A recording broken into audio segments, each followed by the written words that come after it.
All right, welcome everyone to Holy Digressions YouTube channel and podcast. My name is Michael Becker and I'm your host. And once again, I am joined by EJ Cerdeiras, my co-worker here at Sacred Heart Catholic Church. And just like in our first video, we talked about the Eastern Catholic Church and your journey to the Eastern Catholic Church. Mhm. If you haven't seen that video already, highly suggest you do. Great video about what is the Eastern Catholic Churches. But today, we're actually going to talk about an experience that you had this past weekend or the weekend before. Past week. No, the weekend Nope, it was past weekend. Time is flying at Yes. this point. Past weekend. But you were asked by your pastor, Mhm. Father Matlack, Yep. to attend was it just the diocese or was it the No. entire Ukrainian church in the U.S.? It was the entire Ukrainian church in the U.S. So all the parishes were invited to send representatives from the Catholic Ukrainian Church, the United States of America, Mhm. to a conference in Chicago. Correct. Am I correct on that? Yep. And you were honored to be invited to go. Yes. So what I want to know is just about this experience. What is the Ukrainian Catholic Church in the United States of America talking about these days? Something that most people probably are not thinking about, but hence the whole point of this podcast, Yeah. Holy Digressions. We're digressing into things that aren't always the center stage topics. Yeah.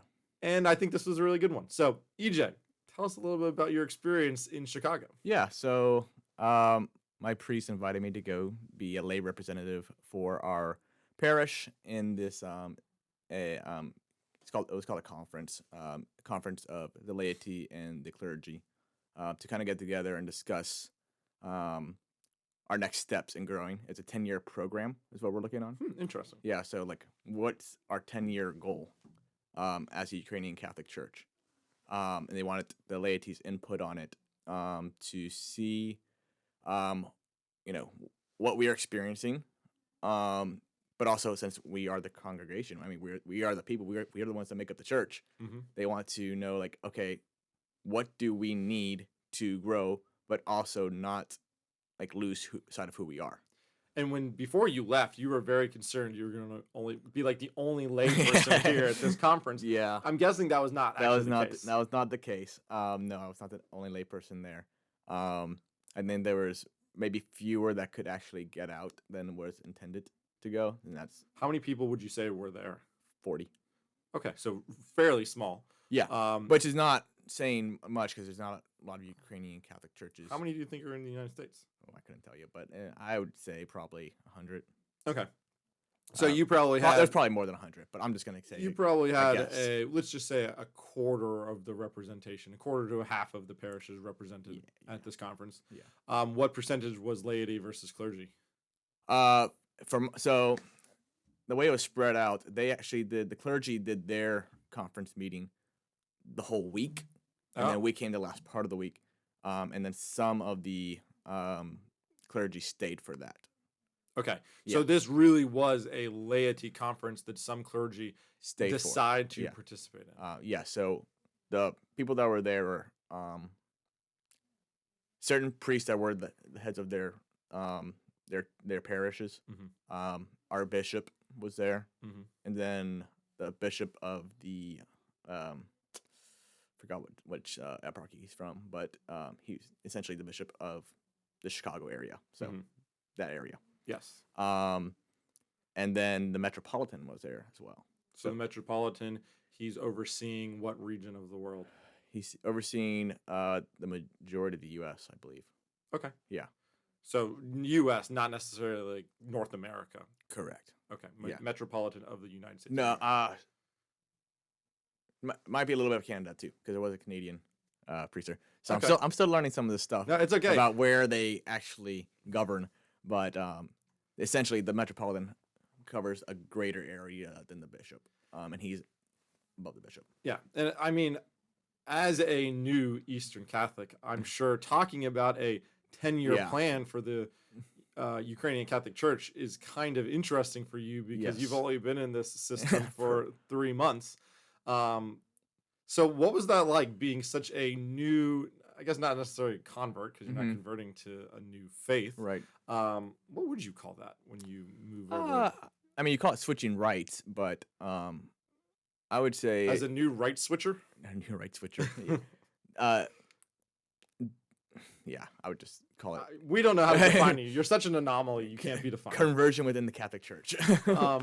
As a new member of the that's Ukrainian probably the best way church, to put it. what was that experience like? Was it very apparent that you were kind of the newbie in the room, or did you kind of fit in? No, I think I kind of fit in. Yes, the majority of the people who were there were Ukrainian. So they understood what was going on very well. They have Ukrainian heritage. Right, but then there's also people who are like me who were, switched from Roman Rite, who are trying to learn more about the tradition, who is a growing part of the Ukrainian church, is the people who are like learning about this tradition and wanting to become part of it.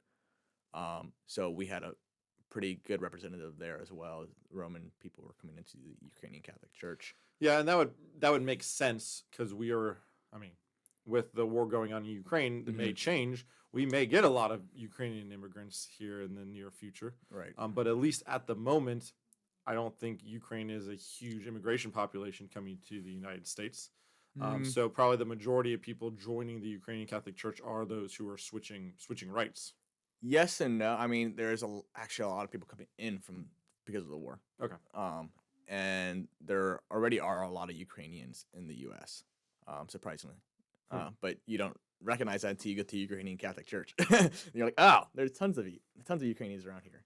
Yeah. So, but yeah, I would say the majority probably are Ukrainian descent, and then we are the minority, but a growing minority. Yes. So what was the ultimate gist of the conversation? So you said it's a kind of a 10-year plan. What was some of the highlights or hot topics of we need to do X or Y within the next 10 years? Yeah. So, I mean, the way the Eastern churches are, they're very, again, I said this last time, but they're very small. So you can't, and I don't mean to sound in a bad way, but you can't hide in the back pew. You have to be very much involved in your parish in order for it to grow. So the gist of it was really about stewardship, in the sense of the literal sense of like taking care of the world, but also in the sense of like, what can I provide to my church? How can I be a steward of the church on earth, and give my talents and my time to make this a better place, but also, keep our tradition alive, and how us as the laity, how are we going to do that? In the Eastern Church, the laity plays a very important role. I don't know if it's the current law or not, but traditionally in the Eastern churches, you can't have a liturgy unless someone else is there besides the priest. Yeah. Because it's very much a call and response liturgy. So the people are very much part of the liturgical life of the Eastern Catholic churches. So we play, obviously we're not at the same level as priests, but we play a very important role within the liturgical life. So we are learning, like, okay, how do we, work as a parish in our catechetical life? How do we work as a parish in our growth in our liturgical life? How do we work as a parish in our growth in outreach, as far as like providing for the poor and the needy and the marginalized, and start reaching out to more people who are like, we need to be an evangelizing church. One of the I guess the negatives about being the Eastern Catholic is sometimes when a church comes from a different country here, it becomes very much a nationalistic church, where you very much like, if you're not part of that culture, you're not going to be fully invested or fully involved, or fully brought in. So that's something that we're working on, is becoming, what the church is evangelizing, and how do we break this barrier that, and it's very, it's a hard barrier because you want to keep Ukrainian traditions. You don't want to impose our traditions, but how do we adapt to Ukrainian traditions? Yeah, and I was actually going to ask if this was kind of can't say the word, evangelistic in nature, because you do have the Ukrainian heritage very much tied into the church. Right. We, as the Latin Western church, it's very apparent that same tradition of Rome did not transfer over or stay as stable, or it just is easier for those of European descent, which there's a vast majority of white Americans or of European descent. Right. It doesn't look any different. But if you are a traditional kind of American culture going into the Ukrainian Eastern Church, it's going to seem very, very different. Right. And so, yeah, I do see that would be a challenge. But as you, I think, very rightly said, the Catholic Church needs to evangelize. That is one of the missions of the church. But it's also kind of, in some ways, you're like, hey, come see the Catholic Church, but you're probably going to like that one over there maybe a little bit better than ours. Right. That might be a little bit to it as well. Right. And I mean, it depends on the person too. There's a lot of people who come here like, I like this better than the ones over there. When you say, I like the Ukrainian church better than the Western Latin church. Right. And so one of the differences between the Roman and the Eastern Catholic churches are the liturgical life. We have a much more elaborate liturgical life. Robust. Yes. It is very much not a go to mass on Sunday and that's it. It's very much like we have matins, vespers. We have during Lent we have the pre-sanctified liturgies every Wednesday. Holy Week, it's the whole Holy Week. We have liturgies every single day. We counted one year our liturgical for the Triduum, yes. 19 hours. Wow. Yeah. And this is like the expectation for you all to be there for as much as possible. Yeah, for as much as possible. I mean, because I went to all of it. Rachel couldn't. Obviously, we had the kids and stuff. They can't handle 19 hours of church. Yeah. So it, Father Matlack always says, "Come when you can, leave when you must." It's kind of the rules for the Lent week, Holy Week. But I'm assuming that a much larger percentage of your community is participating in much more of that. Yes. Obviously, we have here at Sacred Heart, we have about 1,000 families. We do, quite a few liturgies over the course of the Triduum.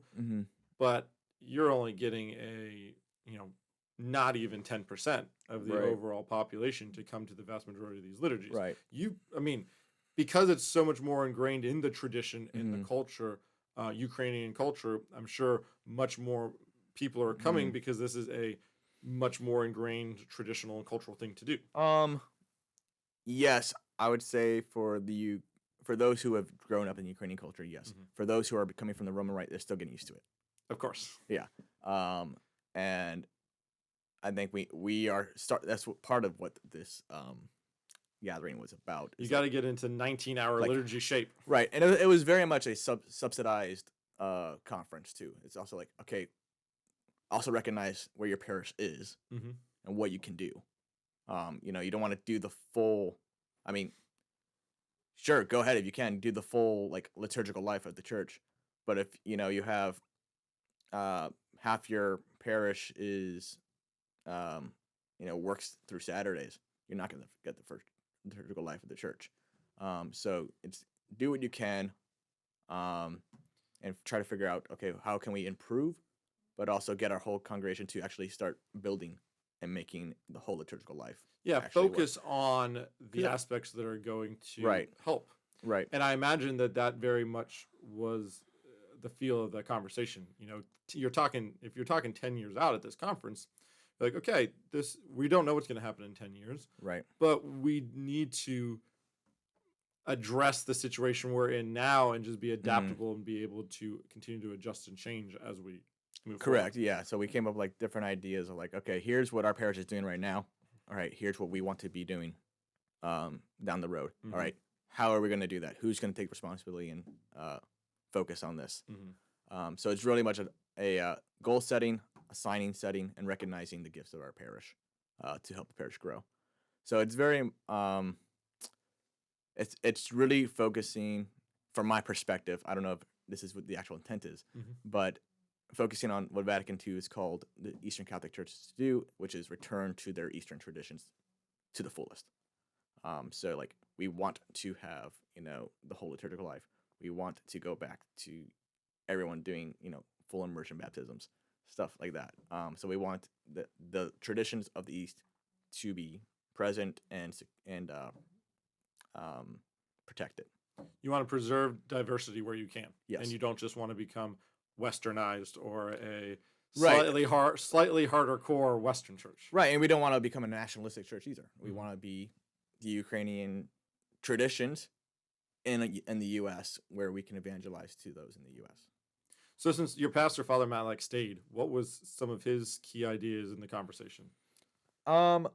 Really just he was more of a delegator, telling us like here's what we're going through a merger in our church. Okay. So we're actually working on there's another Ukrainian Catholic church in the area, and we're merging with them. So he's telling us like, okay, here's some things that you need to start working on when the merger comes. Here's some things that you can start growing in, and if you want the traditions of the church to remain, you have to fight for it. So basically, just being a leader and telling us how we got to grow as a community. How many people were represented from your parish? Just me and Dr. Dan Garland. So what jobs were you given? I mean, there's no way you walked out of there unscathed. Funny. Yes, that is correct. He officially assigned me to be the Director of Evangelization for our church. Fantastic. Yeah, as a volunteer. Whoops. Yeah. So I'm working on stuff with that. So I'm working on, currently I'm working on it. We're trying to create an Etsy shop for our church. So an Etsy shop. Yeah. Okay. Tell me about that. So we're what are we selling on Etsy? One is fundraising for our church. We don't have a parish or an actual building. Yeah. So we're working on that. So we're working on fundraising ideas. That's one of them. In the Eastern Church, most people will buy from Orthodox churches because it's not a lot of Eastern Catholic churches in the area, or there's no real Eastern Catholic shops online. Yeah, people go down to the Greek festival in Charlotte. Correct. And they walk through the shops there and buy all of their Catholic paraphernalia from the Orthodox. Correct. Which is fine. I don't mind buying from the Orthodox, but we want to also buy from the Ukrainian Catholic Church.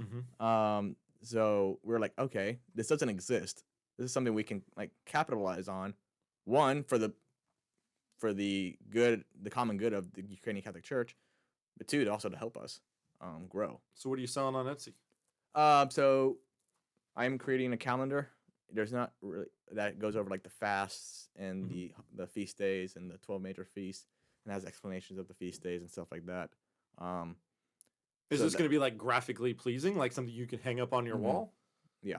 Okay. We're trying to give that out to the community, but also sell it online, because if you go online and you look for Ukrainian Catholic calendar, it doesn't exist. Nice. So that's something that I want to do, and I want to work on. Well, this might confuse people. Doing one for the calendar that we're on right now, but then the old calendar. Yeah, and that does exist in the Western Church, right?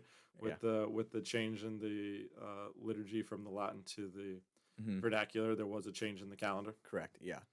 So in the Eastern Church, there are two different calendars. There's the Julian and the Gregorian calendar. So we're on the Gregorian calendar in the U.S., but some of the parishes who are more tied to the heritage. Yeah, more tied to the heritage will stick to the old calendar. So I want to make some for both. Maybe use some Google Translate and make it in Ukrainian, and then I'll have Father Malak edit it for me. So really, you're not in this role. It's more of a development director than really. I mean, in many ways, it is development, but also like okay, we're also doing a podcast too for Eastern Catholicism. Oh, nice. That's kind of rare out there too. Yeah, it is growing a little bit. I know like what's his name? Michael Lofton is very much involved with. I've heard that name. Yeah, he's very much involved with the Eastern Catholic churches. There's a couple of other people out there who do. So are you gonna steal PowerPod Studios to record an episode every once in a while? Will you let me? Of course. Thanks. Of course. We can host more people here. I was going to ask you over there, but now we do it in here. It's on air. It's a little more pressure for you to say yes. I have given be charitable to the Eastern Catholic churches. Actually, bring your own art. We'll change everything on the shelves, and then nobody will know the difference. Great. It would look exactly the same. Excellent. No, we're totally cool hosting other people. We'll share your content on my content too. Great. That'd be great. That's it. Cool. So what are some of the ideas of more the director of evangelization role, volunteer role that you've been given? What were some ideas that came out of that kind of conversation of what you could be doing in this role? Yeah. One of the things is, I was thinking of is one, getting the parish a little bit more organized. I'm trying to really just focus on the structural part first. So more of the director of operations role. Yes. So we've got development, evangelization, operations. Yeah. One-trick pony show over here. Yeah. So I'm trying to like work on like, okay, we need a cleanup crew and a put together crew because we're in a hall that we're borrowing. So we had to set it up and break it down every single weekend. So I want to start creating like assigned like weeks. So like, okay, this person is setting up this week and breaking down. This person setting up this week and breaking down. Stuff like that. Well, we're working on getting agape meals back, which is kind of like a fellowship meal. So we want to start doing like a once a month after Vespers. Everyone bring like a potluck dinner. Nice. And have a gathering, invite people. What's the other thing? Start working on in the Eastern Church. There's a tradition that you do like intentional prayers during the liturgy. So we're working on trying to do that and get that back in the tradition. And actually, it's interesting. A lot of this sounds much more evangelizing than within your own community, whereas your job here as the director of evangelization is much more formation based. Correct. Yeah. Yeah. So it's really much evangelizing the community. We're also right next to the college, which is one of the intentions the bishop has for us to be there, is to start reaching to the kids at the college. Interesting. And our fault. We haven't been doing that much, even though we have had kids who just come over out of curiosity and actually have stayed. Nice. But I think we can do a better job of reaching out. Well, now you got to work with Father. What's his name? Oh, it's not Father Marcel. I'm so sorry, Father. If you ever watch this, I apologize. I forgot your name. He helps. He helps out at St. Michael's, right? I think sometimes. Yeah. I forgot his name though. My mom knows the thing. I feel so bad. My mom that I have blanked on his name. My mom actually helped him out with. But yes, there's a campus ministry priest at, Mhm. and the campus you're talking about is UNC Charlotte. Correct. Because that's literally right across the street from St. Thomas Aquinas. Correct. Like the main entrance to campus. Yes. So yeah, I think that's fantastic, and I think that's a great evangelizing tool that you have that's a benefit to you. Whether that was the primary intention of picking your location or not, that's the benefit of your geographical position. Yeah. So we're really working on that and just making ourselves known. And I imagine there has to be people of Ukrainian descent. Over at UNCC. I am very positive there probably is. It's such a large campus. It is There's someone in there who is Ukrainian descent. Yeah, and they're probably Orthodox, and we need to evangelize and say, hey, Catholic Church is actually where it's at. Yeah. So that's the goal. I'm gonna try to do some. Well, just maybe one day just go out there with a table and say, here we are. Eventually, what I'd like to do is have like a talk there. Say, here, you want to learn more about the Ukrainian Catholic churches. Well, campus ministry meets at St. Thomas Aquinas campus as well. Yeah. So my suggestion, not that you asked, but I'm giving it anyways, start by educating the Catholic students that the Eastern Church is even there. Yeah. Very much like what we're doing in this podcast or this series of Eastern Catholic churches right now. Yeah. So I do intend to reach out to campus ministry there and talk to them and see. Start with them, and they might know people who would be more interested. The best way to evangelize is from within. So of course. So if I can get some students on board and start handing out flyers or like, hey, I actually think there's this person who's Ukrainian in my class. Great. Tell them we're here. That's awesome. Yeah. Well, definitely once you get your Etsy shop up and running, I'll link it in the description below. Maybe we can find an artist in our parish who can do icons. I don't know of anyone in the parish that could do icons. I'm not talking about this parish. I'm talking about my parish. Oh, your parish. Yes, that would make sense. I mean, I guess there could be people from Sacred Heart doing writing icons. If you are writing icons, let me know. I'll give you 10% of what we make. Or if you were so inclined to learn, you probably now have people that could Yeah, teach the trade. yeah. I mean, there is a Eastern Catholic monk in California, I believe, who's an iconographer. Hmm. So he does classes sometimes. So actually, we have one icon here at Sacred Heart. I don't know if Mhm. you've noticed, but we have Our Lady of Sorrows Yeah, that's yeah, right yeah. next to our Mary statue, and that icon was written. So first, let's pause. So when you say icon, you don't say painting or drawing an icon. You write an icon. Right. You write an icon, or some people say you pray an icon. So why do we use the term write? Um, Do you know the theology behind that? yeah, there's a little bit. One is because uh, the icons are supposed to represent something in history or scripture. Mm-hmm. So you were telling the story in picture. So it's almost like writing down the words of scripture, but you're writing it through a Yes, picture format. right. And then some people say pray the icon because you're supposed. The traditional way of doing an icon is you're supposed to be doing a fasting during the period of making the icon, because you're making this a sacred object. Mm-hmm. So it's very much an intentional, like this is going to become a sacred object that is going to be used for prayer And veneration. and veneration. Yeah. So there is a that's why there is a training for becoming an iconographer. Yeah. So going back to what I was saying, the icon that we have was written by Robert Royal's wife. Do you know Robert? He is the editor of The Catholic Thing, which is a pretty popular Catholic news source. Nice. And she is Ukrainian. Actually, when the war in Ukraine happened, he wrote a really good article about he and his wife and their opinion on the conflict that's happening over there. Oh, wow. But that icon is from her. That's cool. So we have little fun Catholic facts for you. If you viewers at home, if you haven't seen The Catholic Thing before, definitely suggest looking at it. It's one of Father Eckart's go-tos on a daily basis. I try to read it probably at lunch once or twice a week because it does have a lot of really good content and information.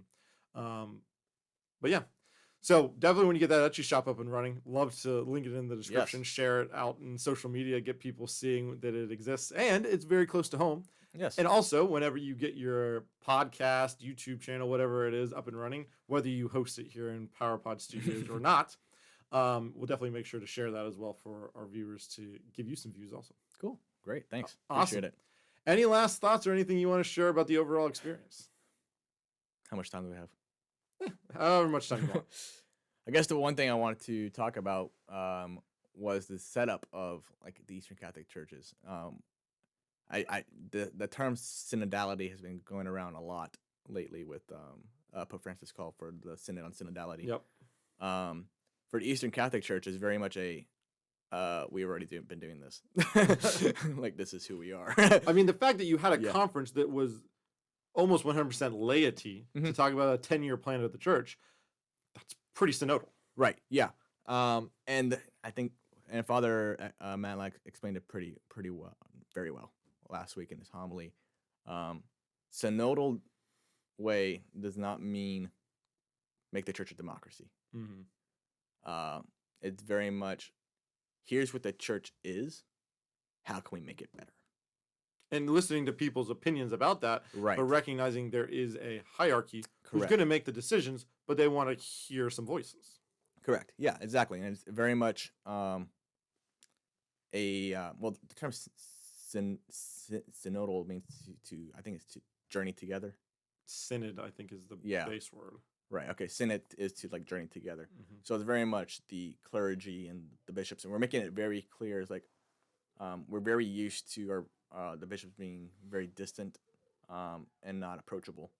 And they were making the Metropolitan is making a very big intent to start forming the bishops in the Eastern churches to be much more intentional, much more present, and actually journeying with us as shepherds.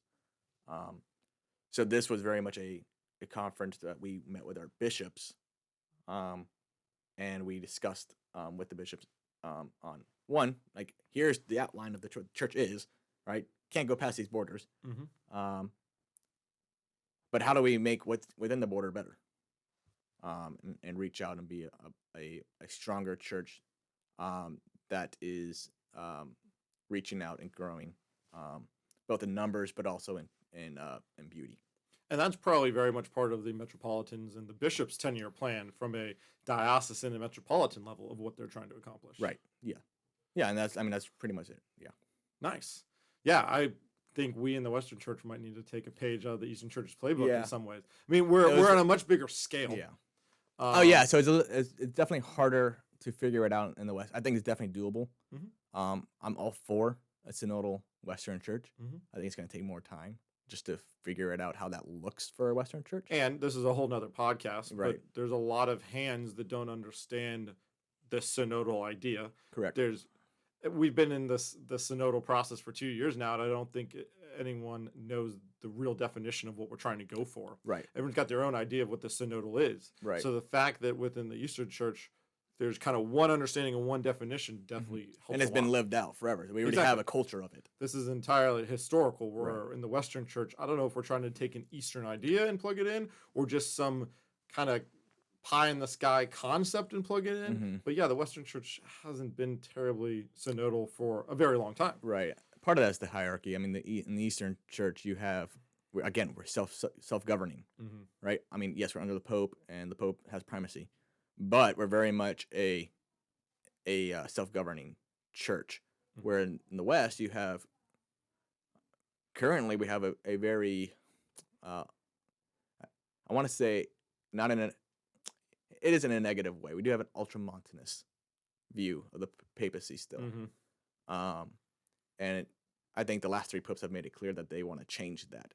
Keep the primacy, decentralize a little bit. But it is interesting that each bishop has his authority over his own diocese, Mm-hmm. but then the Pope will come out and maybe change something or say something that almost makes it feel like the bishop doesn't have total control over their own diocese. Right. So, in the books, more clarity on. In the books, the Western Church by diocese are very self-sustaining, Right. in singular entities. Mm-hmm. But in practice, a lot of the times it is more of a universal understanding of it rather than a diocesan. Right. And that's historic. I mean, the Western Church has a big historical baggage need to trying to get over. Mm-hmm. Rightfully so. I mean, it was a natural history. It wasn't like something that the church enforced or whatever. The Pope needed to take charge sometimes. Mm-hmm. And unfortunately, that has led to a false understanding of what the papacy is. Mm-hmm. So I think that's just a slow process of trying to get out of it. The last 3 popes have been trying to bring awareness to that and say, like, okay, here's actually what the Pope is, and here's how he should be governing. We need to start giving more authority back to the bishops. Yeah, and I think that's very rightfully so, and I think that's very important. And I'm glad the Eastern Church kind of has that already figured out, Mm-hmm. and we definitely need to take a page from the Eastern Church and say, hey, let's take something that's already working with the other 23 Catholic churches out there that we, as the Roman Western Church, can recognize and try to improve on ourselves. Yeah. So that's all I had to say about that. Awesome. Well, thank you so much for your time today. Thank you all for viewing this conversation today. I hope you learned something. I hope you enjoyed our time. We're going to continue the Eastern Catholic series down the road, I'm sure. Yes. But if you haven't already, like, comment, subscribe. Definitely give EJ a shout out. We'll be linking stuff in the comments below. I'll try to link. Does your parish have a website? Yes. I'll find the website. Can't think of it off the top of my head. But we'll find the website, link that below, so you can continue to learn about the Eastern Catholic Church as well, especially the one here in Charlotte. Yeah, one of the things I actually have to do too is update our website. So fantastic! Now you're a web designer. Well, I'm not. It's just I think I just have to remind Father to update the website. Oh, he's got the full domain. He has the access to it. So nice. We just gotta upgrade it and make it. Boy, nicer. You need to stop going to conferences because you got assigned a lot of tasks. Yeah, I did, but it's not that bad. These conferences don't happen that we have a often. good parish that is very much involved, and nice. We'll take on a lot of the responsibilities. Good, fantastic. Well, thanks so much for chatting. Thanks so much for viewing. We'll see you all next time.